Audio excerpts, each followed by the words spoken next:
여러분 똑같이 전쟁에 참여하게 되어지는데 오늘 이같이 하나님께서 하나님 앞에서 순종할 때도 있고 순종하지 않을 때도 있습니다.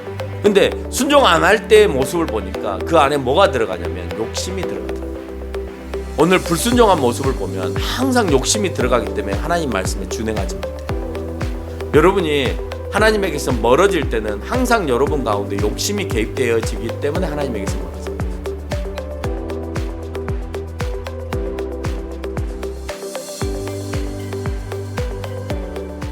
국가도 마찬가지고 많은 경제계도 마찬가지고 새로운 세대로 교체하는 바람이 불고 있는 것을 여러분들이 매스컴을 통해서 많이 보시게 될 겁니다.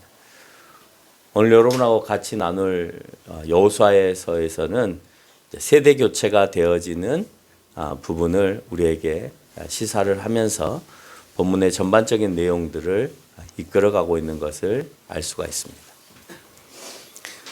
여호수아서는 40년 동안의 광야 생활을 마치고 이제 가나안이라고 하는 하나님께서 약속하신 그 땅에 정착 생활을 시작한다라고 하는 것을 설명하는 책입니다. 이 시작점에서 지도자가 모세에서 여호수아로 교체되어지는 여호와와 소통이 이제 모세가 아닌 여호수아에게로 이임되었음을 먼저 드러내 보이면서 그 다음을 오늘 성경은 설명하려고 합니다. 새로운 시기에 새로운 지도자 필요하죠. 항상 구태의연한 생각을 갖고 있는 사람이 계속해서 리더가 되어지는 것은 어느 무리이든 단체이든 원하지 않습니다. 새로운 시기 또 새로운 세대와 더불어 함께 갈 지도자는 또다시 새로운 사람이기를 늘 갈망하고 있습니다. 새로운 시기이니 새로운 지도자가 세워진다가 아니라 모세를 가나안 땅의 지도자로 인정하지 않으셨음이 사실은 오늘 본문에서 더 강해요. 우리가 생각할 때 이제 새로운 시기가 왔어. 가나안 땅으로 정착해야 해. 이제 새로운 젊은 애들과 더불어서 그 땅에 지도자가 필요해. 그러니까 여호수아를 세울게. 이렇게 성경은 묘사하는 것이 아니라 모세가 가나안 땅에 들어가지 못해. 내가 가나안 땅의 지도자로 인정하지 않겠어 라고 하는 것이 오늘 본문에 있어서는 더 강하다라고 하는 거예요. 아무리 훌륭한 지도자라 할지라도 하나님께서 멈추게 하시면 그 임무는 거기까지예요. 거기까지. 모세가 비록 나이는 많았지만 오늘 신명기 34장 7절을 보면 그는 느보산에 오를 수 있을 만큼의 힘 있는 사람이었어요. 근데 그 나이가 몇 세냐? 120세예요. 120세에도 산에 오를 수 있을 만큼 힘이 있었어요. 그 다음의 내용을 보면 알 수 있죠. 눈이 아직 흐리지 않고 기력이 쇠하지 않았다라고 되어 있습니다. 우리가 생각하는 지금의 120세하고는 다릅니다. 그때는 좀 더 살 수 있는 나이이기 때문에 우리로 말하면 120세면 걷지도 못할 나이지만 또 120세까지 사는 사람도 많지도 않잖아요. 그렇죠? 한국에 10명이나 있을까요? 120세까지 사는 사람이. 근데 그때는 120세까지 살고 산에 오를 수 있으니까 그 뒤에 나이까지도 살 수 있는 그런 시대였다는 거예요. 그러니까 당연히 오늘 모세는 눈이 흐리지 않고 기력이 쇠하지 않았다라는 말을 오늘 성경은 선포하면서 충분히 가나안 땅으로 들어갈 수 있었지만 오늘 여기에서 너는 죽어줘야 되겠다. 그래서 그의 생명을 하나님께서 불러가시는 모습을 알 수가 있죠. 왜? 가나안 땅에는 들어가야 되는데 하나님께서는 이미 가나안 땅에 모세 너는 못 들어간다 라고 말씀하셨기 때문에 못 들어간다면 여기서 죽어야 되는 거죠. 이제는 가나안 땅으로 들어가는 길목 앞에 놓여 있기 때문에 그렇습니다. 그렇지만 저 가나안 땅을 보는 것으로만으로도 오늘 모세 너는 만족해라 라고 오늘 성경은 선포해요. 네가 들어가고 싶겠지. 그렇지만 어떻게 하니? 느보산에서 바라보면서 우리 백성들이 그렇게 광야 생활을 하면서 가고 싶었던 하나님께서 약속하신 그 땅 너는 그냥 눈으로만 열심히 쳐다보고 여기까지야 라고 말씀하고 있다는 거예요. 사실상 모세도 새로운 시대의 지도자였죠. 그래요, 안 그래요? 그렇죠. 어떻게 새로운 시대의 지도자였냐? 애굽의 종살이에 했던 그 생활 속에서, 애굽에서 종살이의 생활을 했던 이스라엘 백성들 가운데에서 광야 생활로 이끌어내기 위한 지도자가 필요했는데, 광야 생활에 능숙하고 또 백성을 이끌 수 있을 만큼 통치력 있는 왕과 같은 그런 통치력이 있는 지도자가 필요했는데, 모세는 그 두 가지를 다 갖췄다는 거예요. 40년의 왕궁의 생활과 40년의 광야의 생활을 통하여서 그는 광야로 이스라엘 백성들을 이끌어내어서 왕으로서 얼마든지 통치할 수 있을 만큼의 능력을 소유하고 새로운 시대의 새로운 지도자로 광야를 이끌어냈던 지도자였던 것을 우리는 이미 알고 있습니다. 모세가 애굽을 떠난 다음에 믿음의 첫 관문 어디에서 맞이하게 됩니까? 자, 믿음을 테스트하는 첫 장소가 어디였습니까? 홍해였습니다. 홍해를 건너야 되는 상황. 뒤에는 군사가 밀려오고 있고 앞에는 떡하니 물이 가로막혀 있습니다. 자, 이런 상황 가운데서 모세는 홍해를 건너야 된다라고 하는 그 명령에 있어서 믿음으로 준행해야 되는 그런 사건 앞에 놓여 있는 겁니다. 여호수아도 마찬가지입니다. 오늘 여호수아에게 지휘봉이 넘어가고 지휘봉을 잡은 여호수아는 믿음을 보여야 될 첫 관문이 르보산에서 요단강을 건너 가나안 땅으로 가야 되는 이 상황이었다는 거예요. 요단강을 건너야 되는 시점에 놓여 있는 겁니다. 요단강은 홍해에 비하면 작은 곳이니까 뭐 저것쯤이야 넘어가도 되겠지. 그러나 오늘 성경은 뭐라고 얘기하냐? 늦은 비가 내리는 때이기 때문에 추수할 때가 되어서 추수할 때가 되면 이제 늦은 비가 내리는 우기의 시기예요. 그러니까 요단강이 범람할 수 있는 그런 물이 가득 차 있는 그런 것이다라고 성경은 설명을 합니다.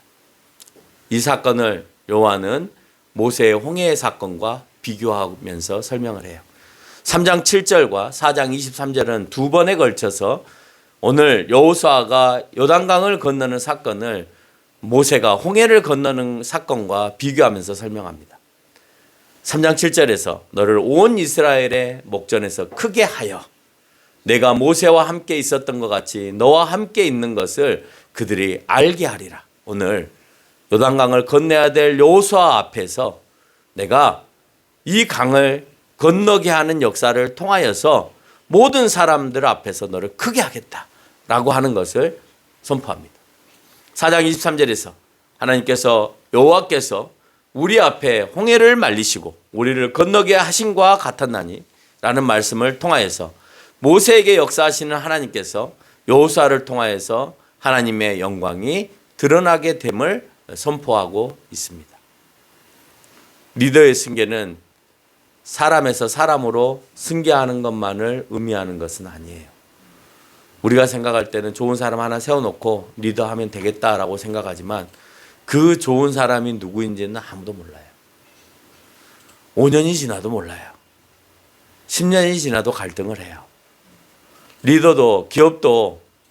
기업도 리더를 승계할 때 지금의 기업의 총수보다 더 나은 사람을 뽑으려고 노력하죠.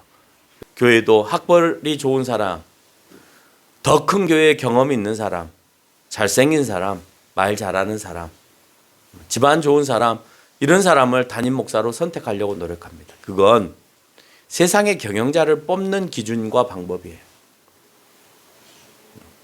모르겠어요. 학벌과 교회 경험을 통해서라면 아마 저는 대형 교회에 가 있어야 될 것 같아요. 물론 잘생긴 거나 뭐 말 잘하는 거나 이런 거는 좀 빼더라도 학벌이나 큰 교회 경험이 있냐 없냐를 놓고 본다면 저도 큰 교회 가서 얼마든지 담임 목사를 할 수 있는 상황입니다. 근데 그렇게 뽑지 않잖아요.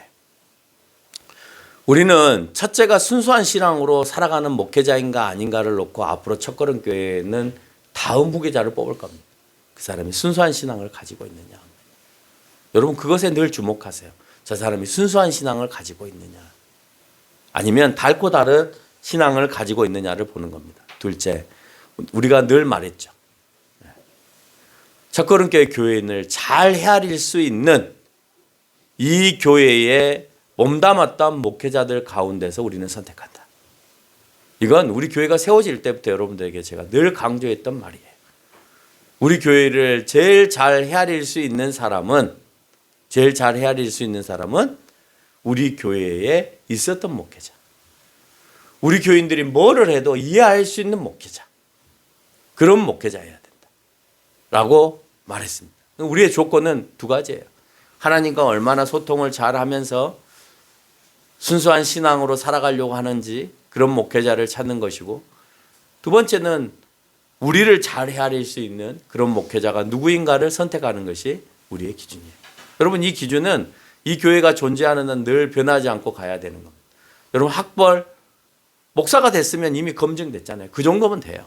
중요한 건 그 뒤로부터 자기가 얼마나 성경을 갖고 몸부림치면서 설교 준비를 하느냐 안 하느냐가 문제인 것이지, 그걸 하지 않고 있는 것만 우려먹는 목회자라면 문제다. 여호수아의 세워짐은 하나님과의 소통이 되는 인물이었습니다. 그렇죠? 1장 1절을 보면 여호와께서 모세의 수종자 눈의 아들 여호수아에게 말씀하여 이르시되 라고 하고 있습니다. 이 관계가 형성되는 자가 리더여야 된다는 거예요. 오늘 여호와께 말씀하여 이르시되, 여호수아에게 말씀하여 이르시되 라고 하는 것은 오늘 하나님과 여호수아가 소통하고 있다는 거예요. 하나님이 하시는 말씀이 무슨 말인지 알아듣고 있다는 거예요. 여러분에게 여호수아에게 하나님께서 말씀하셨으면 여러분도 오늘 하나님으로부터 말씀을 드려야 되는 거예요. 그 말씀의 들음이 막 공중에 환상적으로 스피커 틀듯이 크게 들려서 들리는 소리가 아니라니까요. 여호수아나 여러분이나 똑같이 하나님께 듣는 거예요. 오늘 말씀을 듣는 가운데, 예배 시간에 설교를 듣는 가운데 들려오는 그 소리처럼 들리는 거예요. 특별한 소리로 들리는 게 아니에요. 여호수아야 여호수아야 막 스피커를 틀어서 모두가 다 들을 수 있는 그런 소리로가 아니라 내 마음 가운데에서 천둥 소리와 같이 들리는 거예요. 여러분, 기도할 때 보면 나에게 하나님께서 엄청 큰 목소리로 다가올 때가 있어요. 그래서 내가 그곳에 자복하고 기도하고 회개하지 않으면 안 되는 상황으로 몰아가실 때가 있다. 오늘 모세에게 찾아오신 여호와 하나님의 말씀은 그거예요. 여러분, 기도해 보세요. 하나님께서 오늘 나에게 뭐라고 하시는지. 그래서 사람이 보았을 때 대단하다고 인정하는 것이 아니라 하나님 보시기에 1장 5절에서 말씀하고 있는 것처럼 내가 너와 함께 함으로 너를 대적할 자가 없음이 확증되어야 된다는 거예요. 항상 하나님과 함께 하는 자. 내가 하나님과 함께 하고 있느냐 안 하고 있느냐가 굉장히 중요하다고 그랬잖아요. 함께 하고 있음에 있어서는 장점도 있고 단점도 있어요. 하나님이 함께 하심에 대해 장점이 뭐라고 그랬어요? 두려울 게 없죠. 하나님들 함께 하시는데. 내가 늘 질문하면 답을 주시는데. 장점이죠. 단점은 뭐예요? 늘 함께 하시니까 나를 늘 보고 계시다는 거예요. 그러니까 내가 함부로 행동할 수 없는 거죠. 함께함에 있어서 장점과 단점은 늘 내 가운데 존재하는 겁니다. 그러니까 내가 죄를 지을 때는 하나님이 좀 멀리 떨어져 계셨으면, 내가 죄를 짓지 않고 하나님 앞에서 정말 최선을 다하는, 순종하는 그런 종으로 살기를 원할 때에는 하나님이 내 가운데 가까이 계셨으면, 우리는 그런 이기적인 마음 속에서 살아가고 있는 거예요. 하나님께서 확증한 사람은 가나안 정복을 앞두고도 강하고 담대했습니다. 왜냐? 하나님께서 함께 하시기 때문에. 하나님 내 옆에 계시는데 왜 두려워요? 두렵지 않죠. 오늘 그들은 가나안 땅에서 전쟁을 치렀죠. 해봤습니다. 그러나 그 전쟁의 실습을 통해서만의 전쟁을 잘할 수 있는 것은 아니에요. 오늘 하나님께서 나에게 능력을 주심에 대한 그 강하고 담대함의 마음의 평안함이 내 가운데 있어야 오늘 그 사기와 그 할 수 있다라고 하는 자신감을 통하여서 할 수 있는 거예요. 하나님께서 확증한 사람은 가나안 정복을 앞두고도 강하고 담대합니다. 왜 그런다고 그랬어요? 하나님께서 함께 하시기 때문에 그래요. 하나님께서 함께 하심과 함께 하시지 않음의 차이가 오늘 여리고성과 아이성 전투를 통해서 일어나게 되는데, 두 전투 다 공통점을 찾아보면 첫 번째, 정탐꾼을 보냈다는 거예요. 여리고성 전투를 통해서도 정탐꾼을 보내고 아이성 전투를 통해서도 정탐꾼을 보냅니다.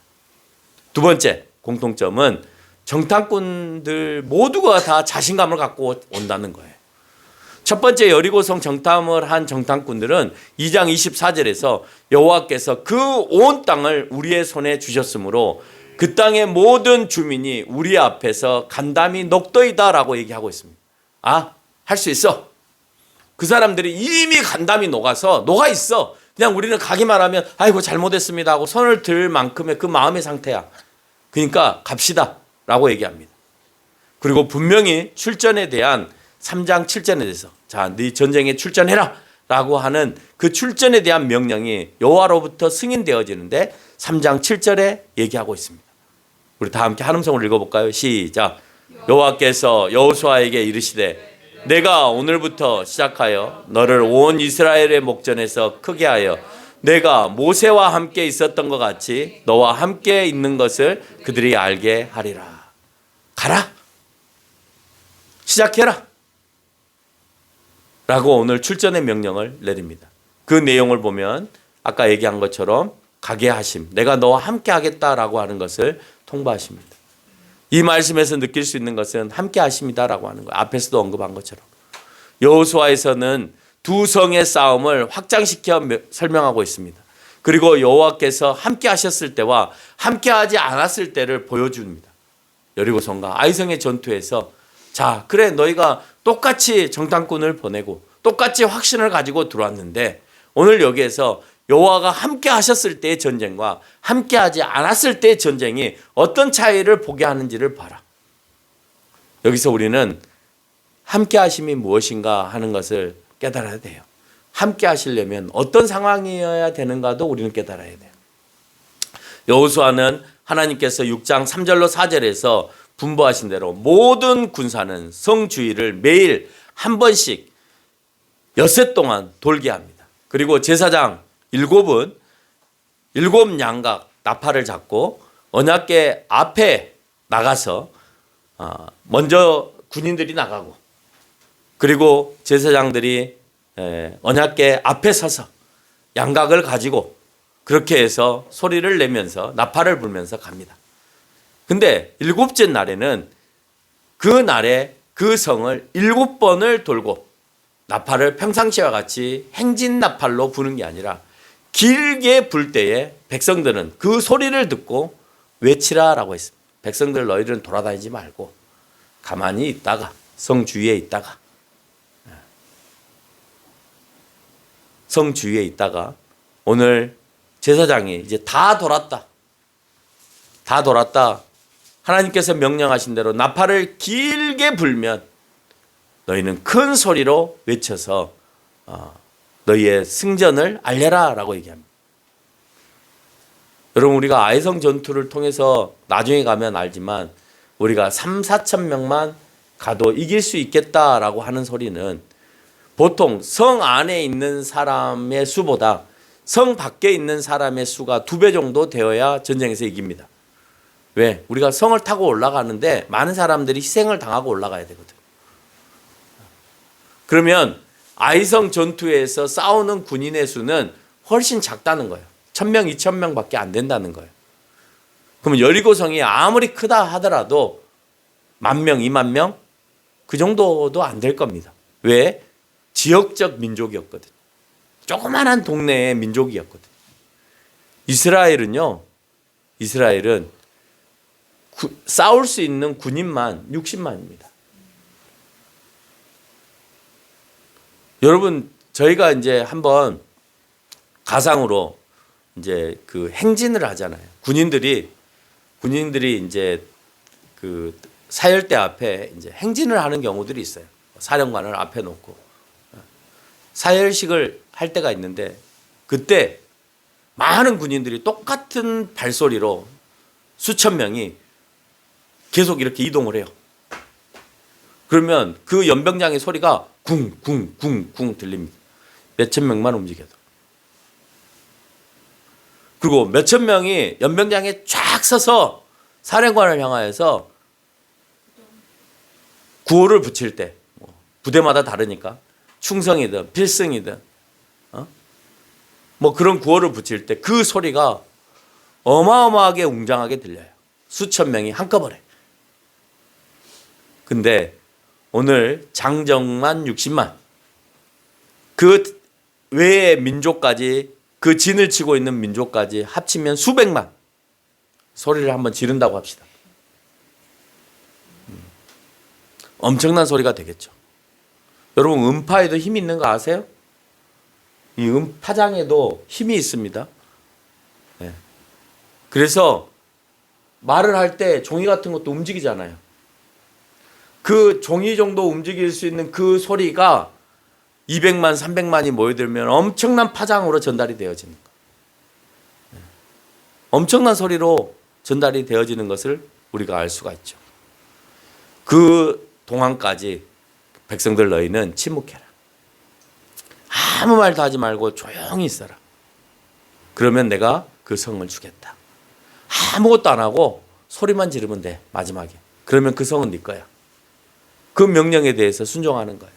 어떻게 전쟁을 하는데 가만히 있고 소리만 지르면 내가 이길 수가 있어? 여러분, 의심할 수 있잖아요. 말도 안 되잖아요.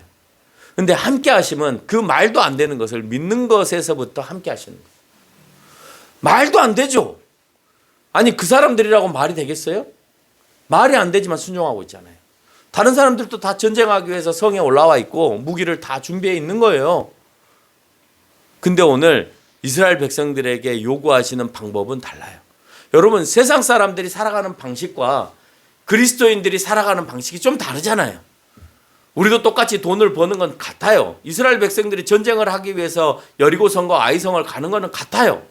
그렇지만 그 안에서 일어나는 세부적인 방법에 있어서는 다르잖아요. 그 사람들이 하는 방식과 이스라엘 백성들이 하는 방식이 다르잖아요. 똑같이 전쟁터 앞에 놓여 있지만 우리가 마찬가지예요. 세상에 똑같이 놓여 있고 똑같이 돈을 벌지만 똑같이 살아가지만 믿지 않은 사람과 믿는 사람이 살아가는 방식이 달라요.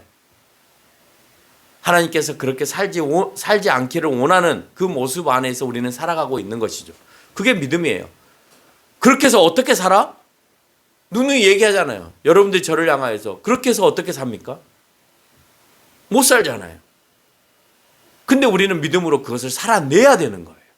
왜? 그렇게 살아내라고 말씀하셨고 살아냄에 대하여서 나에게 믿음이 있기 때문에 그러는 거예요. 6장 17절에 성과 모든 것을 여호와께 온전히 바치고 기생 나합과 동거하는 모든 사람을 살려줘라. 왜? 여리고성을 정탐하러 들어갔을 때 그 정탐꾼들을 살려줬잖아요. 그러니까 기생 나합에 동거하는 그 가족들은 모두 살려주기로 약속했으니 살려줘라. 그 어떤 물건도 손을 대지 말라라고 오늘 하나님께서는 선포하십니다. 이게 하나님께서 이스라엘 백성에게 준 명령이에요. 자, 너희는 크게 함성하고 쳐들어갔을 때에는 그 어떤 것도 손대지 말고 모든 것을 다 하나님 앞에 드리고 기생 나합은 살려주는 것이 이스라엘 백성들이 전쟁 가운데서 해야 되는, 반드시 지켜야 되는 순종이었던 거예요. 이 순종이 하나님과 함께하는 비결이에요. 하나님의 명령과 백성의 순종을 통하여 여리고성을 함락했습니다. 그러나 함락 이후에 하나님의 명령에 대한 불순종의 사건이 일어납니다. 그것은 바로 아간의 사건이었습니다. 7장 1절로 21절에서 언급하고 있는 대로 하나님께서 온전히 드려야 될 물건을 아간은 훔치고 맙니다. 그들은 전쟁을, 아이성의 전쟁을 앞두고 심지어 어떤 일까지 하게 하냐면 할례를 하고 6월절에 절기를 지킵니다. 여러분, 전쟁을 해야 되는데요, 남자가 다 할례를 해요. 전쟁을 치러야 되는데 명절을 지키고 있는 거예요. 그러다가 만약에 적군이 침범에 들어오면 어쩌려고? 여러분 잘 알잖아요. 할례를 거행하고 나서 대패를 당한 민족이 있죠. 어느 민족이었어요? 세겜 족속이 완전히 멸망을 당했잖아요. 그렇죠? 세겜 사람들이 완전히 멸망을 당했습니다. 유다가 너희들과 내 동생을 줄 테니까 그러면 그러기 위해서는 너희가 다 할례를 받아라. 할례를 받고 다 누워 있는데 쳐들어가서 다 죽여버렸잖아요. 할례를 받고 난 다음 몸은 자유롭지 못합니다. 움직일 수 없습니다. 그래도 그들은 순종했습니다. 할례해. 너희가 가나안 땅에 들어가서 너희는 너희의 새로운 민족이다라고 하는 것을 보여주기 위해서, 너희는 너희의 하나님의 선택된 백성님에 대한 표를 하기 위하여서, 그래서 오늘 할례 의식을 행하게 하는데 순종합니다. 아니 여러분, 할례를 하고 나면 우리가 어떻게 될지 모르잖아요. 쳐들어오면 어떡해요? 다 죽는 건데. 그래도 하나님 앞에서 순종하였습니다. 근데 불순종은 아간을 통해서 일어납니다. 여러분, 똑같이 전쟁에 참여하게 되어지는데 오늘 이같이 하나님께서 하나님 앞에서 순종할 때도 있고 순종 안 하지 않을 때도 있습니다. 근데 순종 안 할 때의 모습을 보니까 그 안에 뭐가 들어가냐면 욕심이 들어가더라는 거예요. 할례나 또는 유월절 절기를 지키는 것에는 욕심이 없어요.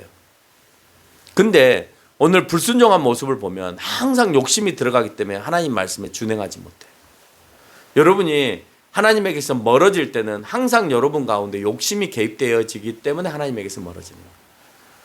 한 사람의 불순종으로 말미암아 이스라엘 자손에게 전쟁의 패배의 진노함을 받게 되어집니다.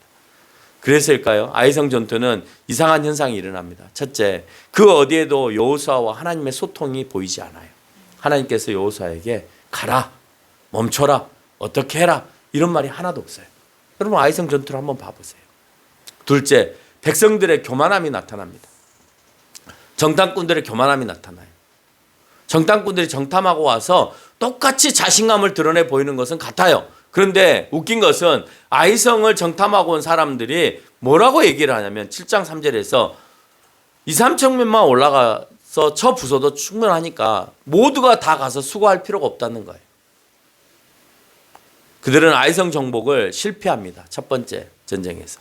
그래서 36명의 병사를 잃고 그들은 이미 마음이 녹은 상태에서 물같이 사기를 잃고 내려오게 되어져요. 여러분, 군사는 전쟁에서는 군사의 수만큼 중요한 것이 사기입니다. 군인의 수가 많으면 든든하니까, 그렇죠? 사람의 수가 많으니까 든든하잖아요. 든든하니까 전쟁에서 이길 것 같은 마음이 생기죠. 근데 또 다른 것은 사기예요. 소수의 사람이라도 우리가 할 수 있다는 사기가 있으면 가서 하죠. 그래서 특공대 애들은, 특전사 애들은, 특수훈련을 받았던 애들은 소수이지만 자신감이 있어요. 그래서 그 소수의 아이들이 그 나라에 들어가서 정복활동을 하는 겁니다. 왜? 사기가 있기 때문에. 그래서 걔네들은 눈이 살아있죠. 다른 군인들은 동태의 눈처럼 그냥 다 잠오는 눈을 하고 있는 군인들이라면 특전사 애들은 막 눈이 살아있잖아요. 잡히기만 해. 내가 너희들 가만히 두지 않을 테니까. 뭐 이런 눈이에요. 오늘 이 전쟁 가운데서 실패를 했습니다. 다행스러운 것은 이 사건 이후에 여호수아는 옷을 찢고 여호와께 여쭙니다. 7장 7절.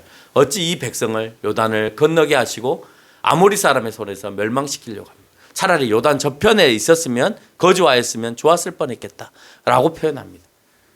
하나님이 함께 하심은 하나님의 명령을 준행함에 있습니다. 명령을 어기는 것은 죄예요. 그렇죠? 다른 게 죄가 아니라 명령을 어기는 게 죄예요. 근데 오늘 하지 말라는 일을 아간이 했잖아요. 그러니까 죄가 된 거예요. 불순종의 죄로 말미암아 전쟁의 필수 요소인 하나님께서 함께 하심이 배제되어 버렸어요. 여러분, 우리는 전쟁이 무기가 많고 사람 인원이 많으면 이길 수 있다고 생각하는데 하나님의 백성들에게 있어서 필수 요소는 군인이 많고 무기가 많음에 있는 게 아니라 하나님이 함께 하시냐 안 하시냐에 있는 거예요. 오늘 그걸 보여주는 거예요. 너희가 왜 작은 성 아이성을 침범하지 못하였느냐? 왜 못하였느냐? 내가 너와 함께 하지 못했기 때문에 너희가 실패했다는 거예요. 이걸 모르고 여호수아도 이스라엘 백성들도 그냥 아이성을 향하여서 여리고성 이렇게 큰 성도 우리가 이겼는데 아이성쯤이야 라고 달려간 겁니다. 그게 불찰이었던 것이죠. 아무리 모세를 대신하여 여호수아와 함께 하신다 하셔도 그 사이에 죄가 개입되어지면 아무리 여호수아와 함께 있어도 함께하는 동안에 죄가 개입되어지면 여호수아를 통해서 아무런 하나님의 능력을 보여주지 못하는 것을 보여줍니다. 결국 여호수아에게 하나님의 능력이 임하기 위해서는 여호수아가 모든 백성과 함께 그 죄를 소멸시켜야 되는 거예요. 우리 교회 안에 능력이 발휘되지 않으면 우리 교회 안에 일어나는 죄를 소멸시켜야 되는 거예요. 그래서 아간은 색출되고 심판을 받게 됩니다. 그 후 하나님의 지시에 따라서 아이성을 점령할 수 있게 되었습니다. 하나님의 소리가 나에게 끊긴 순간 나는 내 자신을 빨리 돌이켜봐야 해요. 하나님의 소리가 들리지 않아. 내가 신앙적으로 막 은혜가 없어. 감격이 없어. 여러분 그러면 빨리 돌이켜봐야 해요. 내가 하나님의 말씀에 불순종한 삶을 살고 있지 않는지. 그래서 내가 영적으로 무감각한 상태에 놓여 있지 않는지를 보지 못하면 그러면 나는 계속해서 패배한 삶을 살게 되어진다는 거예요. 그래서 여러분을 어디로 늘 오게 하느냐? 회개의 자리로 나오게 하는 거예요. 회개의 자리로 나오게 하는 그 첫 번째 장소가 교회인 거예요. 여러분 교회에 나오지 않으면 이런 소리를 들을 길이 없잖아요. 길이 없으니까 내가 회개를 해야 되겠다 하는 그 마음조차도 나에게 안 생기는 거예요. 그래서 이 자리를 나오게 하는 이유가 이런 소리를 듣고 내가 돌이키고 변화되어지는 삶을 살게 하기 위해서 교회는 그런 역할을 하기 위해서 여러분에게 이곳에 모여서 함께 예배드리기를 원하는 겁니다. 결론을 맺겠습니다. 하나님의 함께 하심은 제 문제가 해결되어야 비로소 함께 하십니다. 여러분이 하나님의 함께 하심이 전혀 느껴지지 않는다 그러면 여러분이 지금까지 하나님 앞에서 어떻게 살았는가를 한번 고백해 보세요. 내가 진실되게 살았는지 거짓되게 살았는지 많은 사람들을 속이며 살았는지 아니면 헛되게 살았는지를 고백하면서 그 고백에 대한 회개를 하나님한테 한번 해보세요. 진정으로 한번 해보세요.